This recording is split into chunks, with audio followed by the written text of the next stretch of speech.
திருச்சி கிழக்கு தொகுதி மக்களுக்கு நன்றி தெரிவிப்பதற்காக முதலமைச்சர் விஜய் இன்று திருச்சி செல்கிறார். 4 மணிக்கு மேல விஜய் வராரு. இப்பவே அங்க ரோட பிளாக் பண்ணிடுறாங்க. சரி சரி இப்ப எடுத்துறேன் சார். எவ்வளவு பேர் நடந்து வரோம் பாருங்க. இவ்வளவு சிரமத்துக்கு ஆளாகிறோம் நாங்க. உன்னெல்லாம் யார் இங்க வர சொன்னா? யார் வர சொன்னா? மாற்று அரசியல் நாங்க நல்ல மாற்றம் வந்தது. பூவுல மங்கையாம் பூங்கொடியாம் போன பக்கமெல்லாம் ராசாவுக்கு செருப்படியா. நம்ம அண்ணா திருச்சி கிழக்கு தொகுதியில ஓட்டு போட்ட மக்களுக்கு நன்றி தெரிவிக்க போறாராம். ஓட்டு கேட்டு வரும்போது மட்டும் ரோடா சுத்துவாராம். ஆனா நன்றி மட்டும் ஒரு இடத்துல மீட்டிங் போடுவாராம். என்னடா புத்தாட்டது? தொகுதி மக்கள்லாம் பஸ் ஏறி ஆட்டோ பிடிச்சி அந்த இடத்துக்கு போய் நன்றியை வாங்கிட்டு வரணுமா. அங்க எப்படி சிச்சுவேஷன் இருக்கும்னு யோசிச்சு பாருங்களேன். டோக்கன் நம்பர் 420 உங்களுக்கான நன்றி. கவுண்டர் நம்பர் 3 தயாராக உள்ளது, வந்து வாங்கிக் கொள்ளவும். தயவு செய்து முண்டி அடிக்காதீர்கள். எல்லாருக்கும் போதுமான அளவு நன்றி. ஸ்டாக் வைக்கப்பட்டுள்ளது. அவர் அணில் கூட்டன்னு சொல்றாருல, நாங்க அணிலுக்கு கூட இல்ல. அவங்க நம்மள மாதிரி நார்மல் பீப்புள் கிடையாது गाइस. சொன்னா புரிஞ்சுங்க. அப்ப எங்களுக்கு மட்டும் தானே எஸ்ஓபி போடுறீங்க, ஸ்டாலின் ஆபரேட்டிங் ப்ரொசீஜர் போடுறீங்க. 5001வது ஆள் வந்துட்டா பாதுகாப்புக்கு நீங்க தான் பொறுப்புனா அப்ப நாங்க தான் முதலமைச்சரா, நாங்க தான் சர்க்காரா? என்ன தரையில பேசலாம், தரையில வருது. நீதான்டா அந்த குரங்கு. நானா எத்தனை ஒரு பஞ்சாயத்தடா முடிச்சு வச்சு. ஆமாண்ணே. இங்க பாரு, நமக்காக அம்பட்டு போலும் புள்ள குட்டியோட வெயில்ல காத்து கிடக்குறாங்களே. என் நெஞ்சில் குடியிருக்கும் அது அடிக்கடி சொல்லினே இருக்காரா கடுப்பா. தமிழக மக்கள் உங்கள் அனைவருக்கும் என்னுடைய வணக்கமும் என்னுடைய நன்றிகளும். இதுல ஒன்னும் குறைச்சல் இல்ல. குறிப்பா திருச்சி கிழக்கு தொகுதி மக்கள் உங்கள் அனைவருக்கும் என்னுடைய ஸ்பெஷல் வணக்கமும் ஸ்பெஷல் நன்றிகளும்.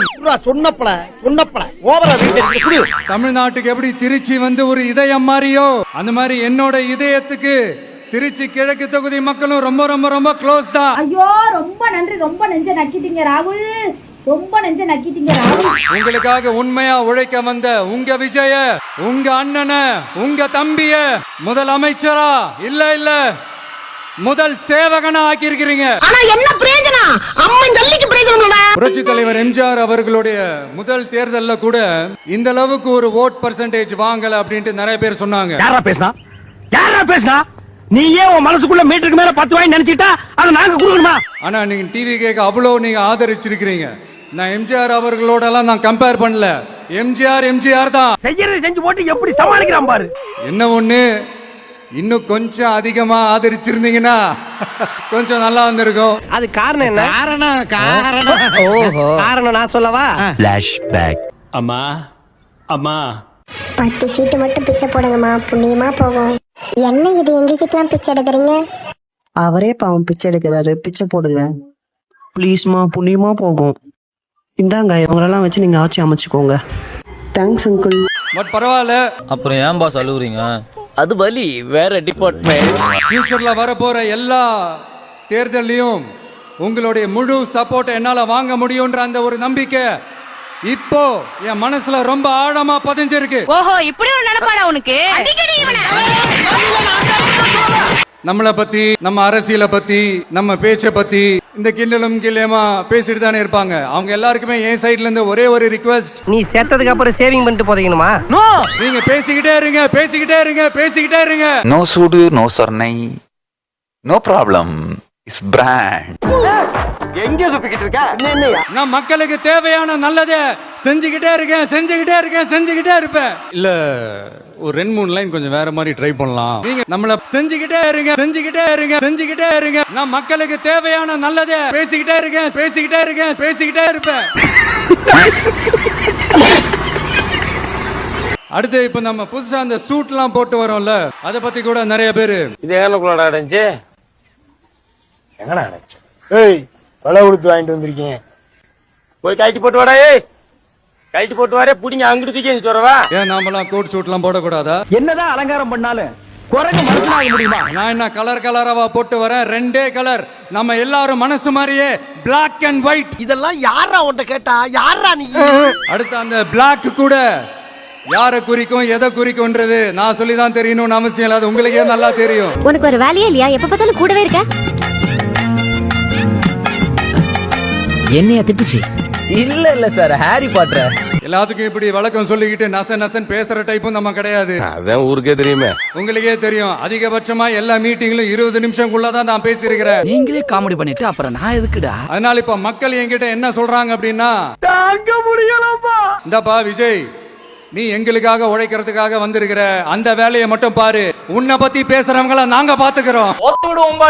இப்பவும் சொல்றேன், அரசியல் ரீதியா சொல்றேன், 2 பேருக்கு நடுவுல தான் போட்டியே. அதே மரமா ஒன்னு டிவிக்கு, இன்னொன்னு டிஎம்கே. இப்படியே பேசிட்டு இருந்தா உனக்கு பைத்தியம் தானா பிடிக்கும்? பைத்தியம். இதுக்கு நடுவுல வேற யாருக்கும் எந்த வேலையும் கிடையாது. எலெக்ஷனுக்கு முன்னாடியும் அவங்களுக்கு ஒரு வேலையும் இல்ல, இப்ப எலெக்ஷனுக்கு அப்புறம் சுத்தம். அண்ணே ஒண்ணே தானே. ஒன்னு கவனிச்சிங்களா மக்களே, நம்ம ஆட்சிக்கு வந்ததுக்கு அப்புறம் ஒரு விஷயம் ஒண்ணு நடந்துகிட்டு இருக்கு. விஜய் அவர்கள் பதவி ஏற்று கிட்டத்தட்ட பார்த்தோன்னா 15 நாட்களில் நடந்த சம்பவங்கள் தமிழ்நாட்டில் எங்கே வேற எங்களும் நடக்கல, தமிழ்நாட்டில் நடந்த சம்பவங்கள் பார்த்தோன்னா 25 கொலைகள், 4 இரட்டை கொலைகள், 19 பாலியல் குற்றங்கள், பேசும் பொருளாகும் சட்ட ஒழுங்கு விவகாரம். அதுல நமக்கு சந்தோஷம் தான், பெருமை தான். இதெல்லாம் ஒரு பெருமையா? மக்கள் அவங்களுக்கு ஓட்டு போட்டா அந்த மக்கள் நல்லவங்களா, அதே மக்கள் நமக்கு ஓட்டு போட்டா அந்த மக்கள் கெட்டவங்களா? தற்குறியா? எப்பயுமே உங்களை திட்டினா அது உங்களை திட்டுறது, தமிழ்நாட்டை திட்டுறது கிடையாது. உங்களை குத்தம் சொன்னா அது உங்களை குத்தம் சொல்றது, அது தமிழ்நாட்டை குத்தம் சொல்றது கிடையாது. அதே மாதிரி உங்களுக்கான பாதிப்பு தமிழ்நாட்டுக்கான பாதிப்பு கிடையாது. இப்ப அது யாருக்கு பாதிப்பு? உங்களுக்கு தான் பாதிப்பு. இதுலயும் கொண்டு வந்து இது தமிழ்நாட்டுக்கான பாதிப்பு இப்படியே பேசுறதும் பண்ணிக்கோங்க. தற்குறியாமா? தற்குறி நல்லா வருது, வேணான்னு பாக்குறேன். சொல்லு, நீ தான் தைரியமான ஆளத்தை சொல்லு. சொல்றா. நீங்க மக்களை தப்பா பேசுனீங்கன்னா இந்த விஜய் வந்து கேள்வி கேட்பான், சும்மா இருக்க மாட்டான்.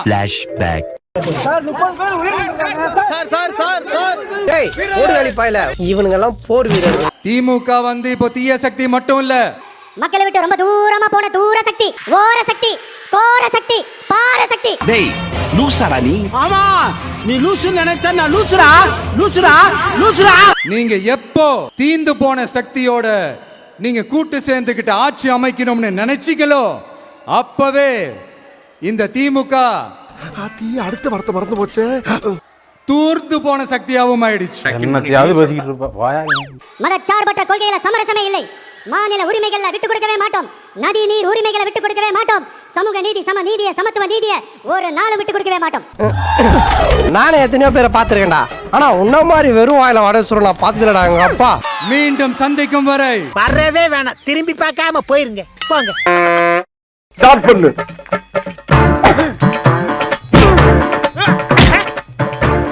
இங்கிட்டு வா. அப்படியா? படைக்கலடி. மண்டல மட்டும் அடிச்சல, குலக்கேசல் உள்ள போயிருவேன். சரியா? உங்க வீட்டு பிள்ளையா நினைச்சு எல்லாரும் என்னை மன்னிச்சிருக்க.